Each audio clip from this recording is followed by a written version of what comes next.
Hello, my name is Jason Allington, and I'm the Executive Vice President of Sales for IR Thermal Systems. And today I'm going to talk a little bit about what goes into choosing the correct drying or heating system for an individual process. I'll go over a little bit about the information discovery phase, as well as available technologies, as well as go over some applications of what we've done in the past and why.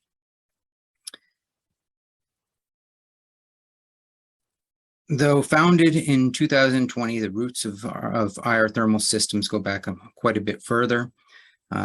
When former employees purchased the assets and IP of Radiant and Anderson thermal devices back in 2020, the management and employee base goes back to 1985. What we do here is we utilize both new and old technologies as well as fundamental industry standards in order to create dependable cost-saving systems that are custom built for your application. Today, I will be talking a little bit about the system side of our business, which focuses not only on hot air, but hot air combined with IR for hybrid drying systems. Using these technologies either separately or together allow us to tailor-make a system that can increase speed, provide energy or space savings efficiencies, as well as even out temperature profiles across a web. Also, existing hot air system retrofits can be put in place with minimal or no interference to existing equipment to maximize performance.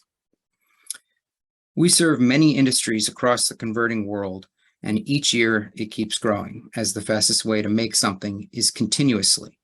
As technology improves and new products are created, we find more and more end users who are trying to create new continuous processes or upgrade existing batch processes to continuous. Rarely do we come across the exact same application twice. Our engineering and sales team work with customers to understand their individual processes, the pain points, as well as determine the best method of creating the correct drying or heating profile for each process. When needed and if applicable, we will work to provide lab testing services and even have IR test units that can be used in place at customers' facilities. Though each project is custom, we use a standardized RFQ form to try to identify individual nuances throughout the process. Coding types, special considerations, process limitations, all are designed to find out in this area of the process. It ends up leading to important information that help us detail which technologies are available to use. Also, it goes over cleanliness or cleaning requirements and the materials of construction that can be used. The two major applications we use are drying, which is the removing of solvent, and heating, which is just raising the temperature for a secondary operation such as heat set, curing, or one of the other things. No matter how long a drying system is, or how many physical zones there are really only 3 zones to a dryer. And as it passes through these 3 zones, the web temperature profile looks similar to this. There's the sensible heat up zone, the constant drying rate zone, and the finishing zone. Depending on process individualities, such as web weight, web speed, we try to identify which technologies are best to limit the amount of time the web spends in each one of these zones. For heating applications, it's much the same. Really, we have web weight and web speed, or product weight, product speed, and the goal is to get it up to temperature as fast as possible without damage. For lightweight webs, it might be simple or lightweight parts, it might be simple to just a flotation system, whereas if it's a much heavier web going a lot faster, the introduction of IR might help keep our footprint down. The two main types of drying that are most often seen are impingement drying and flotation drying. Impingement drying is an extremely flexible system because the web is carried through the dryer on either rolls or a conveyor traditionally.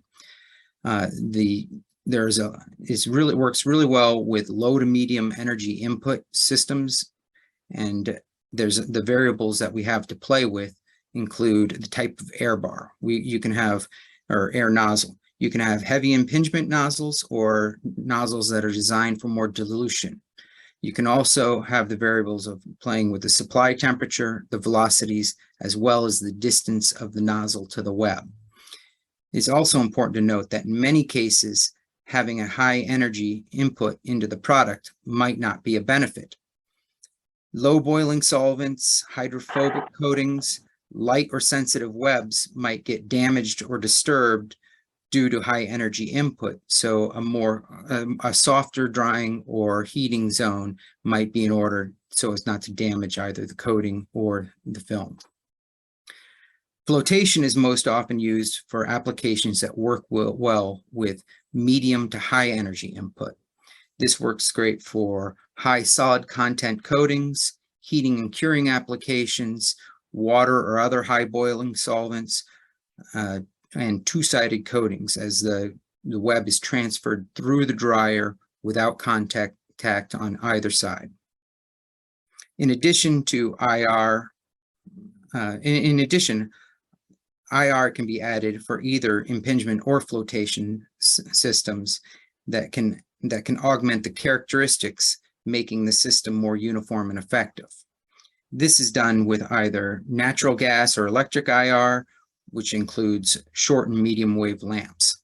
Now, all these technologies can be used and have advantages, but they also have disadvantages. So as we're working through the initial process of discovering things about the coating, it will help guide us along, and determining sensitivity will help us go from impingement to flotation or a combination system. What I'm showing here is an example of a standard IR drying system, a standard impingement drying system, which would be a slot nozzle. We are using, in this case, we're directing high velocity air onto the surface of the coated side of the web. The high velocity air disturbs the laminar boundary layer, which allows the heat and mass transfer into the coating. That heat and mass transfer precipitate the drying of the solvent on the coated side. Now we can have impingement nozzles of any type on both sides of the web, and they can impinge a lot or a little of air depending on what is needed, since the transference of the web is not dependent upon the nozzle. It can be used for a variety of different web types, and it can be arranged in multiple zones to fit your drying profile. With all types of systems, it's always important to have uniform control of both temperature and velocity in the machine and cross-machine direction. For a flotation nozzle, the most common is the Coanda nozzle, which was developed back in the 70s. It uses two slots that are slightly directed towards each other, and a portion of the air, due to the Coanda effect, is curled across the front surface of the nozzle. That forms a pressure pad. The remainder of the air impinges upon the web, causing your heat and mass transfer and the disturbance of the laminar boundary layer. Since it's a flotation dryer, we have nozzles on both sides of the web and impingement on both sides of the web, which maximizes the amount of energy input into that web. The non-contact flotation portion of it allows it to go through without any match marking or scratching, and it is extremely important to have uniform control for both velocity and air and temperature in the machine and cross machine direction to have an even profile. With either of those systems, depending on web sensitivities as well as weights and speeds, it might be important to incorporate IR into the system. It's most often used for heavy webs or webs with a lot of water content on them, but not specifically for those. You can have IR in the beginning as a booster to help get the web temperature up to the steady state drying zone, or you can have it at the end to even out the profile of the temperature profile. Or as seen on the right, you can have IR bulbs or panels intermixed with impingement nozzles.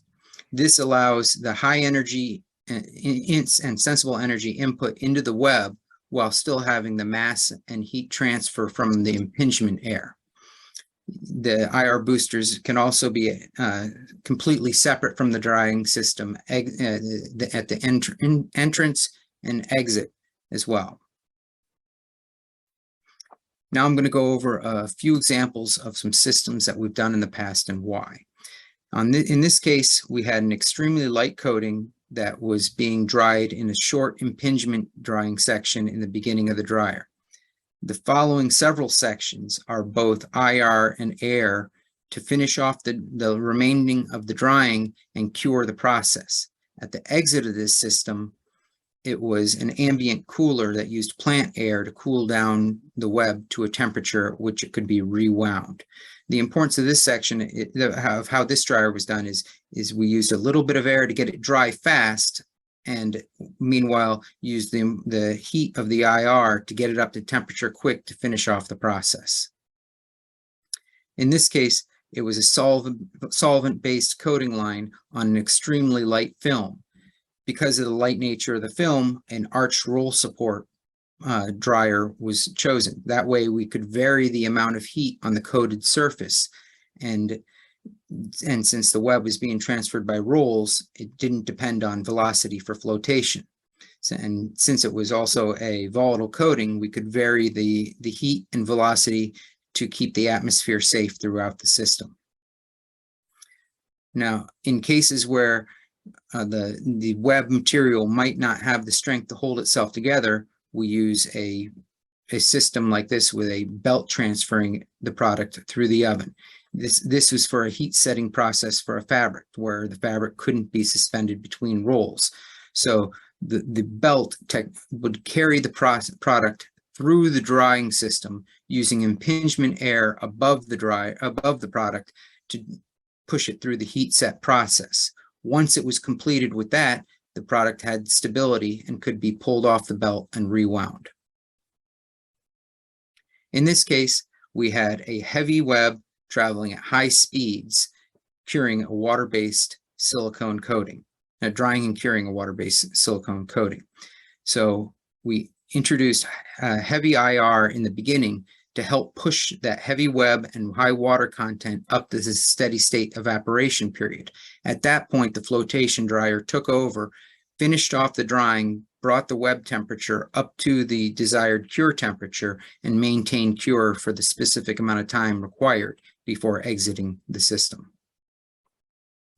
And this is an interesting case because it was drying a filter media that had both a volatile coating on it that was sensitive, as well as a water dip process. So in the beginning of the system, we used a 20-foot impingement dryer to slowly dry a volatile coating, and that followed by a 20-foot long flotation dryer that would dry the water from the dipping process in much faster and more aggressive method. So it's a great case of where both technologies are required for a single system. In this case, we ended up with a long 140-foot long arched roll support system drying a solvent-based PSA. And all adhesives are kind of their own monster. They have their own specific drying rate restrictions, and if you were to try to exceed those drying rates, you end up with surface defects and product that's unsellable. So in the first portion of this dryer, we slowly dried the product, kept the atmosphere safe, and then in the middle portion, brought it up to temperature so that it could go through its curing process and the cross-linking could occur within the PSA itself. In this case, there was no drying done whatsoever. It was 100% silicone coating on a lighter web moving at a reasonable speed. So a 60-foot flotation oven worked out best. You have the first zone to bring the product from ambient up to the cure temperature, which was then maintained in the second half of the system. So since of the lightweight nature, no additional IR or anything else was needed. This is an interesting little dryer. It was for a flexible solar panel, and it was an extremely clean operation due to the nature of the solar panels. So the dryer technically worked as a bridge between the clean room of the unwind coating station and the rewind. We used HEPA filtrated air and went into a flotation oven that was all stainless steel and with a lot of access and very cleanable, so that they could keep their product up and going and safe. Now, what you see here is a very simplified version of a decision matrix determining what technology might best fit for different applications. This isn't to say that all volatile solvents need to be dried on impingement systems, or that all water solvent system products need to be dried on flotation or hybrid. There are a lot of additional factors such as web weight, web speed, coating weight, coating chemistry, as well as the web travel, whether it's horizontal or vertical, that play into effect. And there's also, especially concerning the chemistry, it can push a lot of volatile solvents over into the flotation side, as well as the water solvent based coatings over into a low energy input side. So every time I add one of these additional factors of web speed, web weight, and so on into it, it basically doubles the size of the matrix. So for simplicity's sake, I left it where it is at this point. So that is the extent of what I was going to talk about today.